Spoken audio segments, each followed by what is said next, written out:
Yusufjon ismli o'quvchimiz ham Quark platformasida o'zlarining birinchi daromadlariga ega bo'libdilar. 1120 rubl. Qani bu daromadlariga qanday ega bo'lganlari to'g'risida o'zlaridan eshitamiz. Kecha o'zim приложение qilgandim klientga. U menga aytdiki, gruppam bor dedi, kommentni joylantirib berish kerak dedi menga. Shu 3 soatda bir o'zimga o'zim dialog qilib, ikkita akkaunt ochib Maxdan. O'zimga o'zim dialog qilib berdim. Yo'qdi.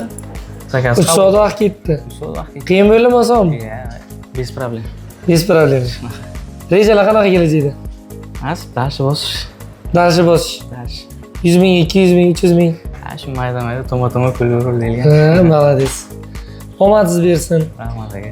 Ko'proq zakaz tushishi uchun qanday holatda bo'lish kerak? Akkauntimiz yoki qancha vaqtimizni Quark'ga o'tkazishimiz kerak? Shu haqida ham qisqacha aytingchi. 9 ta aktivni to'ldirish kerak. 9 ta.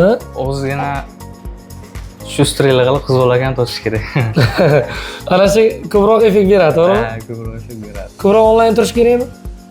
Shunaqa qilsa ham bo'ladi. Ko'proq odamga yozish kerak, to'g'rirog'i. Yaxshi, mayli. Rahmat aka.